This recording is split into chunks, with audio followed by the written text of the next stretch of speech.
ថ្ងៃនេះយើងចង់លេងល្បែងទូចមួយល្បែងនេះខ្ញុំចង់rate ឬក៏ដាក់ពិន្ទុថាតើការអស្ចារ្យរបស់ព្រះយេស៊ូវដែលខ្ញុំមានប្រំ3នេះតើខ្ញុំនឹងដាក់ពិន្ទុឲ្យយ៉ាងម៉េចតោះយើងចាប់ផ្ដើមទី1ការព្យាបាលរបស់កូននាម៉ឺនម្នាក់ដែលនៅក្រុងកាប៉ឺណឹមពេលដែលព្រះយេស៊ូវគង់នៅកាណាខ្ញុំបានឲ្យលេខ7ព្រះយេស៊ូវបានធ្វើការអស្ចារ្យនេះពីចម្ងាយតទៅទៀតទី2នេះគឺការចាប់បានត្រីជាច្រើនពេលដែលបងសំណាញ់នៅម្ខាងទៀតតាមអ្វីដែលព្រះយេស៊ូវបានប្រាប់ដាក់លេខប្រមាណលេខ6អូខេតទៅទៀតព្រះយេស៊ូវយាងលើទឹកទៅរកសាវកដែលកំពុងតែប្រឈមជាមួយខ្យល់ព្យុះនិងពេត្រុសបានដើរលើទឹកសិទ្ធិពាក់ព័ន្ធនឹងដើរលើទឹកមានណាធ្វើបាន8អូ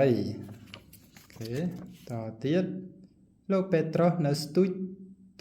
ត្រីហើយត្រីទី1ដែលគាត់ចាប់បានមានកាក់មួយក្នុងមាត់គ្រប់ល្មមដើម្បីបង់ពន្ធសម្រាប់ទាំងពេត្រុសនិងព្រះយេស៊ូវ8វ៉ាវមានណាដែលធ្លាប់ឮថាបើថាប្រាប់ថានឹងស្ទូចត្រីដែលមានកាក់បានមែនការដែលព្រះយេស៊ូវបានហៅលោកឡាសារឲ្យភ្ញាក់ពីក្តីស្លាប់ហើយលោកឡាសារបានរស់ឡើងវិញលេខ9វ៉ាវក្តីងារមានណាបានរស់ពីស្លាប់ឡើងវិញទោះព្រះយេស៊ូវបានអាចធ្វើបាន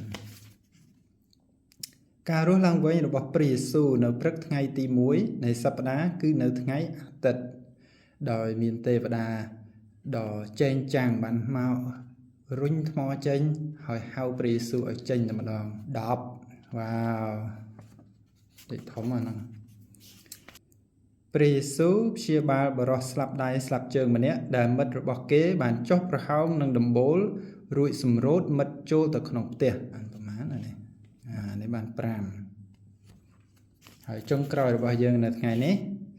ទឹកคล้ายជាទឹកទំពាំងបាយជូរនៅកាណានេះជាការអស្ចារ្យទី1ដែលព្រះយេស៊ូវបានធ្វើពេលដែលព្រះយេស៊ូវបានទៅញ៉ាំការមួយហើយគេបានអស់ស្រាទឹកទំពាំងបាយជូរក៏គេបានឲ្យព្រះយេស៊ូវ